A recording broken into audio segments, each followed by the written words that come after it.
Saya itu pemuja Allah yang serius. Sama ya pemuja Allah, tapi kan kadang kurang alim. Saya ini pemuja Allah serius. Saya itu kalau ngaji, ya ngaji biasa belajar, itu sering nangis seneng. Misalnya saya baca tadi, Miftahul Jannah la ilaha illallah, kunci kok dikasihkan. Kita ini masuk neraka gak pantas, enggak bawa kuncinya kok masuk gitu. Harusnya kita ini masuk surga, kita kan pegang kunci surga, gak pegang kunci neraka. Maka aneh kalau kamu masuk neraka itu aneh. Coba kita pegang kunci surga apa kunci neraka? Tapi kadang teman saya suon rokok rano kunci ini. Karena ada pintunya. Terus saya bilang, kamu kok tahu? Memangnya mau ke sana kata saya. Saya tidak punya rencana tahu neraka. Dan saya meskipun guyon itu serius. Bedanya orang alim sama ndak itu di situ. Kalau orang alim itu guyon itu masih benar, masih serius. Coba saya bacakan ayatnya. Ala inna awliya Allahi la khaufun alaihim wa lahum yahzanun. Terus lahumul busyra fil hayatid dunya fil akhirah. Artinya kalau mungkar nangkir dengan penampilan garang gitu, berarti ada ketakutan apa enggak? Ada. Padahal ciri utama walinya Allah tidak ada ketakutan. Makanya itu termasuk dalilnya Sayyid Muhammad. Tidak semua orang alami seperti itu, karena wali-wali itu la khaufun alaihim wa lahum yahzanun. Wah anak kiai temu karena kerja buat tidur bedek. Iku rezeki ora kok pertanyaan tok nek konan santri piye. Lho isen wis kiai dihanjuti mungkar nangkir. Malu gak kira-kira? Mesti plengane konan santri piye. Nak jawabannya gampang karena pernah ngajar tauhid. Makanya Sayyidina Ali ini ceritanya ada di kitab Nurul Dholam. Sama lihat di kitab Nurul Dholam karangannya Syekh Nawawi Banten. Itu Sayyidina Ali itu ya, andekan orang biasa mungkin ya agak-agak hasud, tapi ini wali gak boleh kamu katakan. Dia itu mangkal sama Umar. Orang kok setiap orang pernah dibentak. Apa dia berani bentak mungkar nakir? Penasaran dia. Bagaimana perangnya Umar itu berlanjut enggak gitu kira-kira. Akhirnya minta, ya Allah saya minta kasaf. Ya karena yang minta Sayyidina Ali karena mau wajah dituruti sama kasaf. Dilihat Sayyidina Umar pas meninggal itu. Jadi hasud itu ya kadang penting asal baik.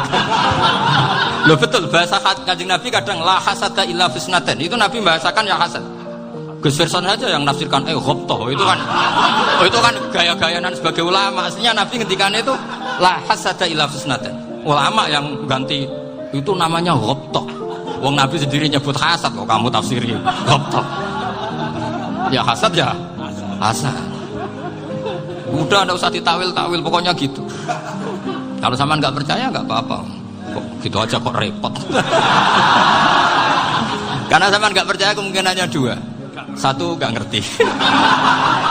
Dua sama-sama alim. Kan dari awal kalau sama-sama alim kan laisa li alimin ayuqallida aliman akhir. Kita nggak perlu saling mengikuti. Ngapain hasud? Biasa aja. Akhirnya Sayyidina Ali kasih. Pas Umar bangun, setelah mati kan bangun, setelah meninggal bangun. Mungkar nakir datang dengan perang yang sangat garang. Itu digambarkan Sayyidina Ali, matanya itu kalkidril ghali, kayak apa kendil yang apa menganga. Wah seru. Sayyidina Ali senang, paling takut ini Umar. Senangnya bukan main, wah ini mesti takut Umar. Biasa. Ternyata enggak, Umar malah bangkit. Woi mungkar nakir ya. Kamu tahu menghadapi siapa?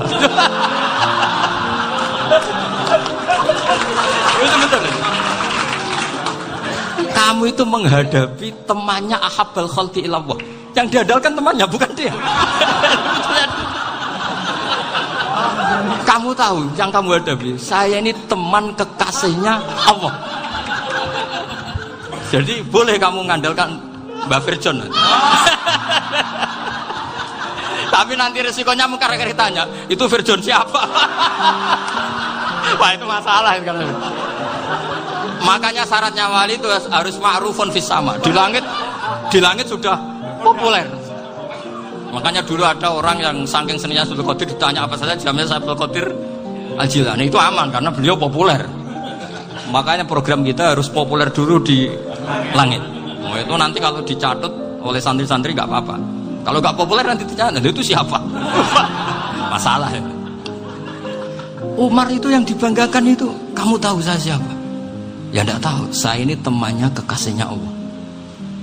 Temannya Muhammad, iya Muhammad Rasulullah. Mikir, waduh repot. Loh di dunia aja gitu kan, temannya presiden, temannya panglima, apalagi ini temannya Sayyidul Awalin wal akhirin. Di dunia aja bilang temannya presiden, menteri, orang sudah takut, apalagi ini temannya Sayyidul Awalin. Yang mungkar nakir terus konfirmasi sama Allah, gimana ya Allah ini ngadepi. Sebetulnya yang diandalkan itu temannya, bukan dia. Wah, akhirnya sama Allah dibilang, ya bu, ya sama seorang seperti itu bu yang sopan. Terus semenjak itu mungkar nakir itu nggak selalu berpenampilan seperti itu sangat. Jadi semoga itu konsisten sampai nanti. Jadi kamu kalau ingin nggak takut mungkar nakir, jadi wali. Karena syaratnya tadi hanya wali sing la khaufun alaihim walahum yahzanun lahumul busyra fil hayatid dunya fil akhir. Jadi orang itu kalau ngaji itu harus khatam. Jangan semuanya kena pertanyaan. Dan kalau semuanya kena pertanyaan nanti repot. Kalau Nabi Muhammad ditanya waman Nabi juga. Nabimu siapa? Lu kan terus jadi aneh. Jadi makanya ngendikane Sayyid Muhammad semua ulama lah, enggak ada am kecuali ditaksis. Kecuali sifatnya Allah. Misalnya bikulli syai'in alim ya benar-benar bikulli syai'in. Tapi kalau am semuanya pasti ada taksis meskipun dalam muhawarah muhadasah biasa. Misalnya contoh gampang, istri kamu baru seneng kamu, mas nak pengen apa-apa itu lapor aku, gak apa-apa mas, mesti aku seneng gak sama lapor. Iku dia aku pengen wayo. Wah langsung jadi apa wae. Mesti apa wae maksudnya kecuali itu gitu. Padahal kalau ngomong ya mas sampean ingin apa saja tak dukung.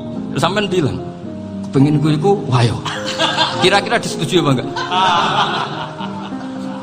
Sama seperti kita kalau punya teman akrab, wes nang omahku gak apa-apa, anggap ya omahmu dewe. Terus mlebu-mlebu kamar. Jadi tidak ada am kecuali di taksis. Artinya kalau ada cerita bahwa orang mati pasti ngalami ditanya mungkar nakir, itu pasti ada am yang di taksis. Itu pasti juga dialami para anbiya, para auliya. Karena ciri utama wali itu la khaufun alaihim walahum yahzanun. Kemudian saya yang mau cerita ya supaya sampean bisa menghadapi dunia global ini, tak bawa tafsir Munir termasuk tadi. Ini saya baca ini karangannya Syekh Nawawi karena tadi kata Mbak Firjon ngaji itu harus sama orang yang bersanad. Saya ini kalah sama beliau itu berkali-kali. Secara nasab saya harus manggil Mbah. Secara silsilah ilmu saya juga kalah lagi. Saya sering disewani sama cucu-cucu Syekhona Khalil. Kiai Siddiq itu termasuk murid dekat beliau Syekhona Khalil. Kalau itu berarti kan Gus Wirjon, Ahmad, terus Mbah Siddiq. Mbah Siddiq ngaji Syekhona Khalil. Syekhona Khalil itu pernah ngaji langsung sama Sayyid Zaini Tahlan. Berarti beliau dari Sayyid Zaini Tahlan itu baru generasi kelima. Sementara saya itu sudah ke-7 atau ke-6. Saya, Mbah Mun, Mbah Karim misalnya, Mbah Hashim, Mbah Mahfud Termas, Sayyid Abi Bakar Sato yang ngarangnya Anatul Thalibin, baru Sayyid Zaini Tahlan. Berarti saya ke-7, kalah lagi. Tapi untuk jadi wali biasanya cepat saya. Karena syaratnya jadi mbah itu ngalah demi putu. Jadi kalau beliau ngotot, saya dulu Gusti saya mbahnya. Wah itu mbah yang gak baik. Pasti jatahnya dikasihkan apa? Cucunya dulu. Makanya Abdul Muthalib itu orang yang dapat wangsit, tapi yang jadi nabi itu cucunya. Jadi dalil saya banyak. Sebenarnya Abdul Muthalib itu sudah sering dapat wangsit. Karena saya bahasakan wahyu, Nabi yang protes, enggak nabi kok dapat wahyu. Tapi sebetulnya Abdul Muthalib itu masyhur. Kalimat-kalimatnya menunjukkan bahwa beliau itu sudah dapat wahyu kalau nanti cucunya itu jadi nabi. Makanya senangnya bukan main Abdul Muthalib sama Rasulullah. Putu seneng, mbah seneng putu. Jadi mungkin, jadi sampean enggak usah protes, Bro.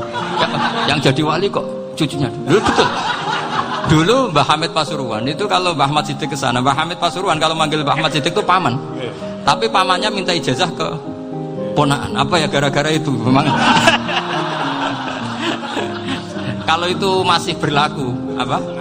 Ngalah tadi. Kayaknya masih, apa? Hawane masih. Hawane masih. Karena melihat tren-tren langit masih gitu kayaknya masih. Masih itu. Ya. Tapi mbahnya tetap dapat jatah, tenang saja nanti. Tapi memang sebaiknya mbah itu legowo. Rasulullah Muhammad SAW itu terkenal min dzurriyyati Ibrahim. Tapi kata Rasulullah, ana dakwatu Ibrahim wa bisyaratu Isa. Aku nganti ngene iki barokah dongane Nabi siapa?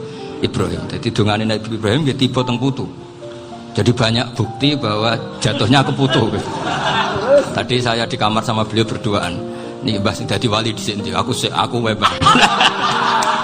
Cocokan tadi. Nah, kenapa saya akhir-akhir ini gulirkan daftar wali? Kenapa? Saya ini resah ya. Orang sudah ingin dicintai pejabat, dicintai tetangga, dicintai teman.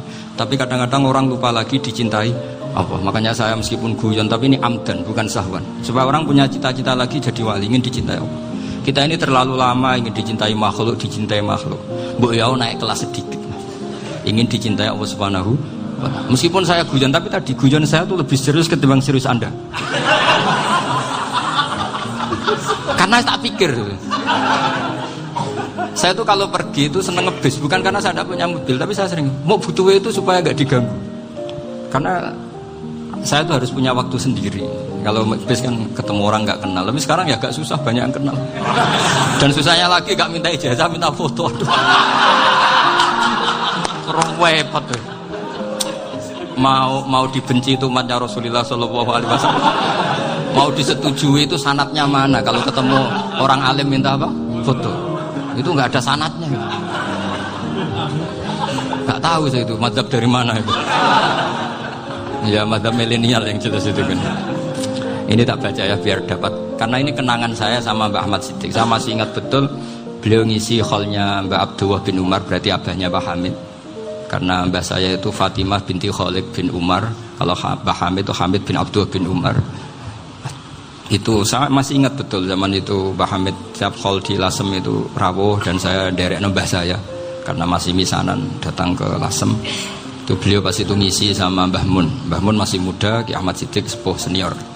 Itu beliau cerita bahwa dulu ketika Indonesia dijajah Jepang itu para kiai mimpi dibacakan ayat Khulibatir Rum fi adnal ardi wa hum min ba'di walabihim salim. Terus ada kiai yang tanya, takwilannya gimana? Ya nanti Jepang pulang bukan karena kita yang mengalahkan, tapi Jepang ada yang mengalahkan sendiri, meskipun tidak kita.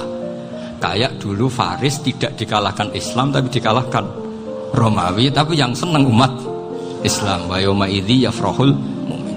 Itu luar biasa ulama-ulama kita. Delalah kejadiannya Indonesia seperti itu. Yaitu kita tidak mengalahkan Jepang, tapi Jepang pulang sendiri karena dikalahkan apa? Sekutu. Ya ini saya baca. Ini tidak usah dicek bacanya bener apa enggak. Sudah aman apa? Aman. Karena kalau saya salah itu ya sengaja. Artinya ya sengaja saja. Ya biasa maksudnya. Saya kemarin ngisi di Pondok Peloso, di Pondok Al Munawir Jogja. Salah itu ada dua, ada salah yang memang benar-benar salah, yaitu nggak apa-apa bisa dimakfu, karena mesti sangke wong goblok salah yang terus. Ada salah bawaan ilmu, itu repot tuh dan ini. Karena misalnya kita yang biasa belajar qiraah safah wayah sibuh, mesti diulang lagi wayah sabuh. Karena qiraahnya Imam Asim itu hasibah yah sabu bifathis sin.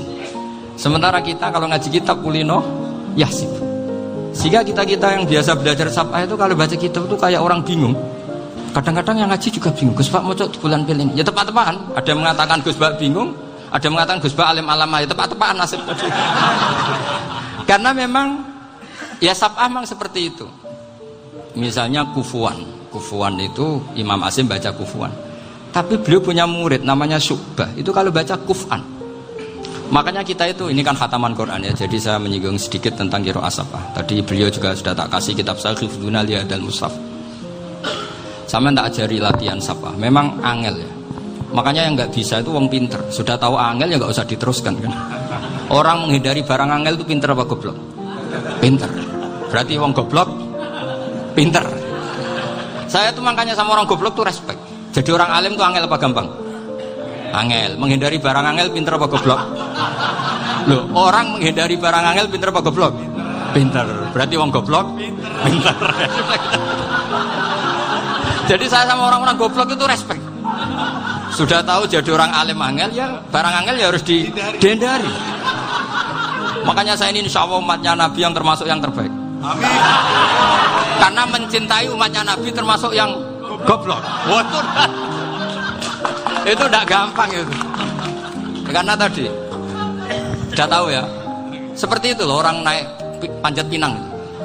Itu yang naik karena ingin hadiah. Yang nonton sudah tahu wah licin kok dinaikin mau keplodok ya. Tapi orang sepakat yang nonton juga pinter karena sudah tahu ribet kok. Tuku nang pasar ra kena lha opo menek. Sama sampean juga gitu. Ngalim tafsir angel, ngalim fikih angel. Nek karek ngaji ngerekam kan gampang. Itu pintar apa goblok? Pintar. Iya. Makanya kula niku mbok burohno ngono tok. Saya tadi dinasihati Mbak Firjon, muga-muga hati saya selamat. Saya itu meskipun kata orang banyak, muhibbin saya banyak, tapi saya insya Allah tidak riya. Saya itu pakai kitab namanya Tasbidul Fuad, itu karangannya Said Abdul Al-Haddad. Ketika beliau punya muhibbin banyak ditanya, bagaimana ya Habib Anda menjaga hati Anda? Jamnya Said Abdul Al-Haddad itu unik. Innama azzamu Allah. Mereka itu sebenarnya menghormati Allah, cuma butuh sarana, dan itu saya. Jadi saya tahu sampean semua itu mencintai Quran, mencintai sunnah Rasul, mencintai hadis-hadis Rasul. Cuma sampean kan karena nggak paham, terus manfaatkan saya. Jadi sebenarnya saya ini korban. Korban. Jadi saya mau riak gimana? Korban kok mau. Bangganya di mana? Coba sampean misalnya ngaji tafsir, belajar sendiri kan susah. Terkitnya susah, maknanya susah, bahkan beli kitabnya kadang tidak kuat. Loh, untuk jadi alim tafsir itu kan harus beli kitab. Loh, saya sering belajar kitab itu jutaan.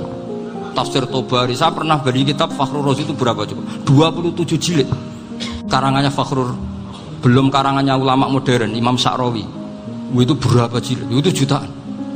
Saya kemarin juga dihadiahi kitab Pak Quraish Shihab namanya Faidul Bari fi Syarhil Bukhari. Pak Quraish Shihab yang terkenal. Dia sering diskusi sama saya. Saya ngasih hadiah beliau ngasih hadiah saya.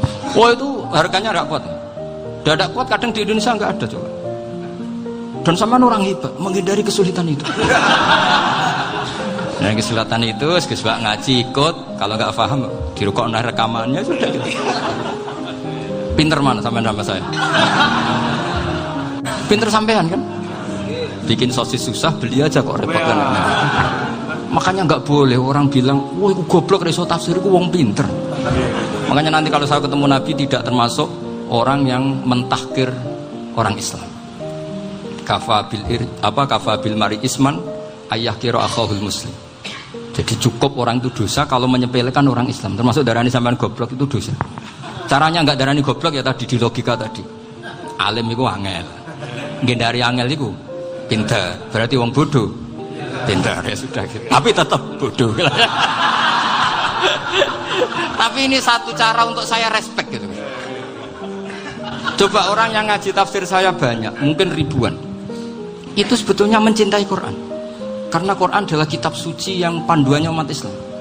Sangat mencintai Quran. Terus kemudian mereka nggak paham. Terus mencari orang yang memahamkan. Burono lah cara jawabannya. Terus keren saya itu di mana coba? Lah terus mereka kurang ajarnya gini, kalau paham itu ya alhamdulillah paham. Kowe nak ngaji Gus Bae ngono tok. Tapi nek ora paham, ora nyalano akale. Mari Gus Bae nerangno cepet mulane gak paham. Ora kok nyalano teke sing lelet tuh. Maksud kan masyaallah naudzubillah tenan. Sebetulnya tingkat kurang ajarnya tinggi Gus sebenarnya. Jadi kalau enggak paham itu kadang enggak nyalahno uteke. Kayak mau misalnya, mau mari mikir ra jelas. Padahal misalnya jelas ora mesti paham bodoh. Paham? Jadi kata Said Abdul Haddad, innama azzamu Allah. Sebenarnya mereka itu sangat menghormati Allah. Makanya kita nggak perlu mengatakan wasilah itu kafir, nggak akan. Karena orang tawasul sama Rasulullah itu ingin dapat ridhonya Allah lewat orang yang dicintai Allah. Kita mencintai wali sebenarnya, wah itu kekasih Allah. Kita mencintai itu karena mencintai Allah. Sama seperti gini, kamu mencintai kangkung apa enggak? Sebenarnya sama sekali enggak. Tapi kamu ingin sehat, ada asupan gizi. Kamu ingin tubuh kamu sehat, butuh asupan gizi. Kemudian kamu makan kangkung. Apa terus kamu cinta kangkung kan enggak? Cinta kesehatan kamu sama. Orang yang mencintai saya ingin kepuasan rohani. Saya kan termasuk kiai yang torekonya gampang. Ini swarga kan akhirnya penggemarnya banyak. Coba kalau kamu neraka. Jadi sebetulnya Anda mencintai kepuasan Anda sendiri. Nah, saya ini korban. Makanya untuk masuk surga cepat saya, korban itu cepat. Da'watul mazlum la turaddu kan gitu. Laisa bainahu wa bainallah hijab. Jadi saya kalau donga langsung seret langit. Karena mazlum. Saya sinau tafsir itu, Pak, sampean bayangkan ada tafsir itu sudah 27 jilid. Sing aran Fakhrur Razi itu bulatnya bukan main. Karena dia ahli filsafat. Bulatnya masyaallah. Sudah gitu sinau Jalalain kadang dikomen oleh Sawi. Sudah kita percaya Jalalain boleh dibully Sawi. Percaya Sawi dikandani, "Oh iku Maliki rasa ribet." Sudah gitu sinau Qurtubi, sinau tafsir Tabari itu susahnya. Belinya susah, belajarnya susah. Padahal saya punya keluarga, punya istri, punya anak. Bayangkan kalau istri saya rewel kayak istri sampai. Wah itu. Tapi alhamdulillah enggak. Sama sekali enggak. Allah sudah milihkan, wah ini bahaya kalau punya istri rewel. Imam Sibawahi itu kitabnya banyak, tapi yang terbukukan hanya kitab Sibawahi. Karena beliau kalau sudah belajar lupa istri. Hanya pas beliau di pasar, kitabnya dibakar semua sama istrinya. Karena dianggap saingannya. Ternyata yang dicerai tidak kitabnya, malah istrinya. Itu Imam siapa? Sibawahi. Tapi alhamdulillah kitab saya nggak terbakar, aman. Saya teruskan ya. Jadi untuk menjaga riya dilatih innama azzamu Allah. Sebenarnya mereka itu menghormati, sehingga wasail-wasail itu sebenarnya nggak pernah jadi subjek pelaku utama, tetap Allah. Sebab itu kata Sayyid Muhammad, kamu kok mengatakan wasilah itu kafir itu gimana? Ketika innallaha qad ba'atsa lakum taluta malika. Talut itu ya manusia. PD-nya itu apa?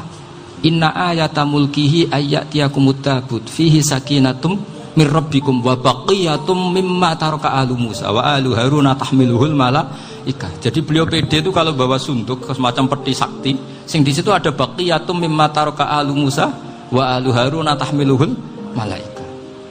Ya kayak semacam jimat. Tapi saya bukan mensyariatkan jimat enggak, karena nanti banyak penjual yang pembohong juga gitu loh.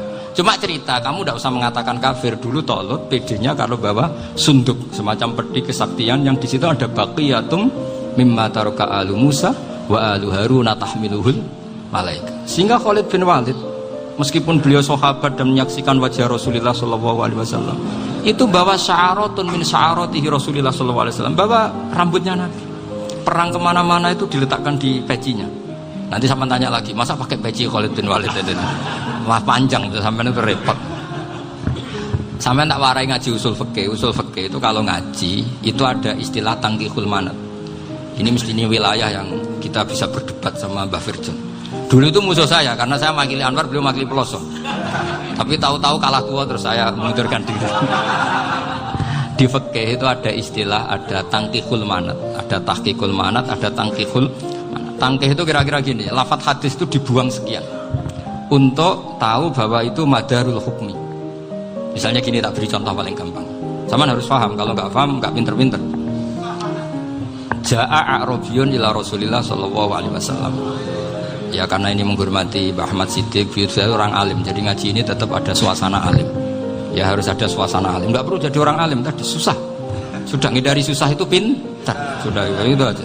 Jadi orang alim susah, ngindari barang susah pintar. Berarti orang tidak alim pintar. Nah, meskipun tetap sudah kita itu pegangi sampai mati nanti.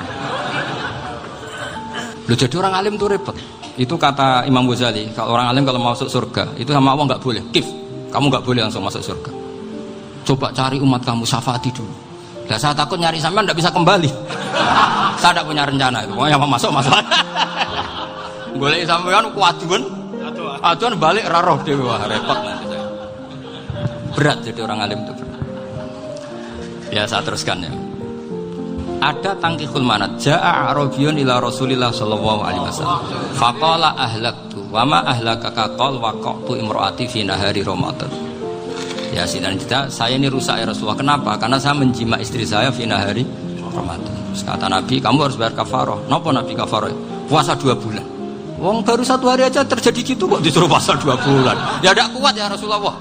Baru berapa hari saya puasa aja kecelakaan seperti itu. Apalagi kalau sampai 2 bulan. Tidak ya Rasulullah. Ya sudah kalau gitu kamu pertama ngasih makan apa? Itqu raqabah kan, pertama merdekakan budak. Tapi kan sekarang nggak ada budak, makanya terus sekarang langsung puasa. Wah ini nggak bisa semua. Ya sudah ngasih makan orang 60. Kasihkan siapa ya Rasul? Ya orang fakir. Saya ini paling fakir. Di kampung saya ini orang paling fakir. Jadi mulai dulu orang fakir itu hubungan suami istri itu paling lancar. Mulai dulu. Makanya orang fakir itu anaknya banyak. Karena hiburannya hanya itu. Wong Ramadan aja. Coba mau ke ATM nggak punya uang, mau antri di bank nggak punya, mau apa coba? Itu mulai dulu. Ini sanadnya mutasil. Wah, akhirnya sudah sanksinya kan tadi ya, idku raqabah atau puasa 2 bulan berturut-turut atau ngasih makan 60 orang miskin.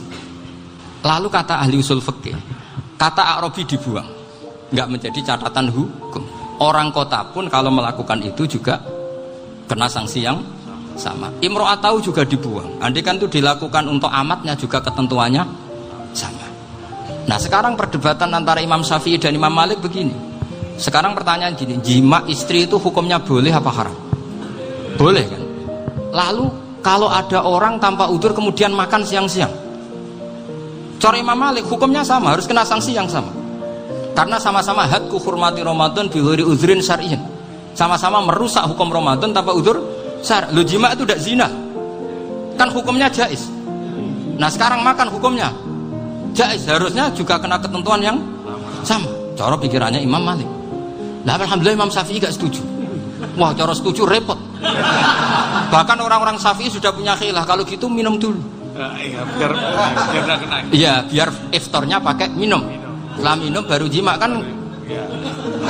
Ini sudah menyiapkan khilahnya. Ini khas Syafi'i ini, bongsong rekayasa hukum. Nanti bisa belajar jauh cara ngakali hukum. Makanya guyonan yang masyhur Gus Dur itu gitu. Ada seorang kiai atau Gus ya punya salah, namanya manusia kan punya salah, entah cangkruk entah apa, pokoknya punya salah. Ada wartawan yang ngiranya semua kiai itu orang suci, sehingga tanya sama Gus Dur, Gus itu ada kiai kok ya pokoknya salah lah gitu. Tapi jangan bayangkan dosa besar, enggak, kecil-kecil aja. Itu gimana itu, padahal kiai kan orang suci. Jawabnya Gus Dur lucu, ya justru yang boleh salah itu para kiai, kalau kamu nggak boleh. Loh, kok bisa Gus? Karena mereka tahu caranya tobat. Repot. Kalau kamu nggak tahu caranya, sama pelanggaran hukum itu ya harus pakar-pakar hukum. Itu yang tahu caranya rekayasa. Kalau kamu ya kena pasal kan ya. Jadi kamu jangan niru saya ini punya sekian cara untuk nah, itu namanya khilah. Makanya kata Sayyid Muhammad, kamu tidak usah anti khilah, karena Abu Hanifah itu membolehkan khilah, kitabul khiyal. Yang penting kamu soleh dulu, setelah soleh nanti Allah maklumi. Soleh dulu, syaratnya soleh dulu. Kalau tidak soleh jangan. Contohnya gini, ada orang mau puasa lemes sekali, mau makan, gampang. Kalau langsung makan kan kayak hadku hormati Ramadan biwari udrin syar'iyyin. Aku langsung mau jembera sowan Mbah Firjo. Sudah status saya apa? Musafir.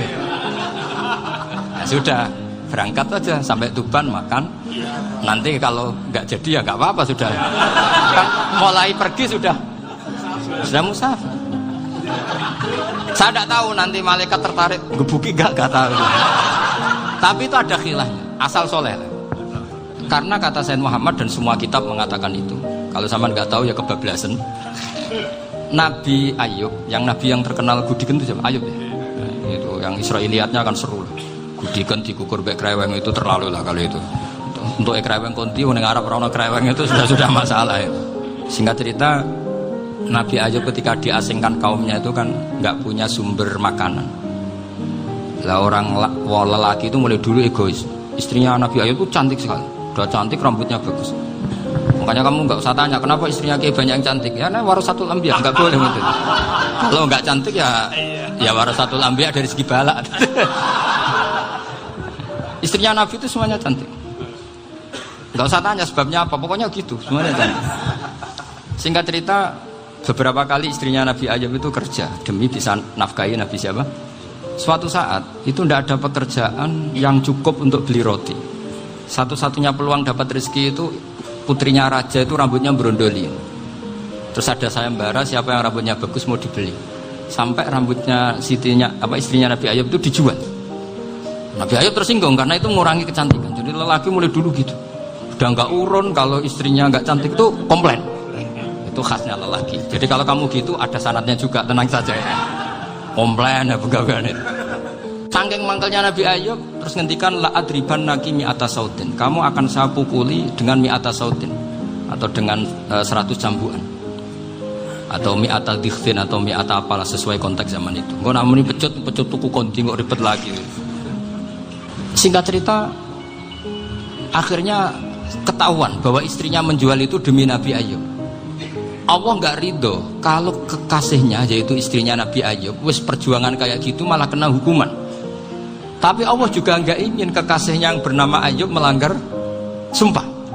Padahal beliau sudah sumpah, wallahi demi Allah nanti tak pukul dengan 100 kali. 100 kali dengan lidi lah misalnya, contoh yang gampang tuh lidi. Akhirnya sama Allah dikasih satu solusi. Wa khud biyadika dikhsan fadrib bihi wala tahnas. Ya sudah, lidi itu ikat jumlahnya 100. Terus pukul sekali saja. Anggap saja sudah 100. Iku pangeran sing wari ngakali ngono iku pangeran. Tapi syaratnya soleh. Syaratnya soleh. Jadi kalau kamu anti khilaf berarti anti ajarannya Allah di ayat itu. Wa khud biyadika dikhsan fadrib bihi wala tahnas. Itu dulu ada, ini cerita di Ithaf, ini cerita terakhir, ini sudah, sama jangan tambah sudah. Terus pengumuman tadi, yang nggak pernah sepuh ngutang saya itu haram. Karena tadi saya punya kewajiban di rumah yang bisa menggugurkan ya kewajiban yang lebih besar. Lebih besar itu ya tadi, bisa pernah guru, pernah sepuh, yang jelas nggak umur. Umur sampean menangkap itu, tua-tua serepot itu. Ada raja itu ganteng kaya, senengannya nikah perawan cantik. Oh, itu semua kampung mesti kenal. Mungkin digilir atau gimana pokoknya. Suatu saat ada pemuda suka sama perempuan yang di kampungnya, cantik sekali. Kemudian pemuda ini ternyata pekerja di kerajaan itu. Tiap hari ditanya, wah itu yang di kampung yang cantik siapa? Mau saya nikahin gini. Wah bahaya, ini saingannya raja. Jadi yang dibidik pemuda tadi itu saingannya. Si raja ini orang yang namanya raja kan gengsinya tinggi. Kaifatang kihuha wa qad ra'aitu qad qabbalaha rajulun. Kobok nikahi, saya itu pernah melihat dicium lelaki. Wah, gak mau, gak gelem, kadang ditambung lan wakot qabbalaha rajulun. Saya pernah melihat sendiri qabbalaha rajulun, dicium oleh lelaki. Wah, sudah gak minat raja langsung, gak keren. Suatu saat pemuda tadi nikahi perempuan itu. Rajanya marah-marah, kamu lelaki gak punya harga diri gini. Gak punya selera, gak punya harga diri, sudah pernah dicium orang kok tetap dinikah. Bilang ke raja, takrif manir rajul, lelaki itu siapa? Abuha. Kamu tahu lelaki itu siapa? Sopo? Abuha. Bapaknya. Saya kan hanya bilang rajulun. Pernah dicium lelaki. Lah pikirannya raja itu lelaki ya kue-kue ngene iki. Tapi butuh tanam mau raja ben gak sido, itu aja tuh. Baru kayak digulirkan gitu, waqat qabbalah rajulun. Wah nggak mau. Setelah itu suatu saat pegawainya tadi nikahi perempuan. Kamu nggak punya harga diri gini. Kamu tahu mandir rajul apa abuha? Wah nak ngono aku gak poho-poho. Lah monggo sakniki wis bojo kula. Ora trimo wis diambung wis macam-macam, Pak. Lah itu namanya khilah. Apa? Khilah. Kalau di Balawa disebut tauriyah atau apa. Tapi saya tidak ngajari sampean seperti itu. Sudah pinter sebelum saya ajarin. Bangsa ngakali kan sudah pinter. Saya kira demikian.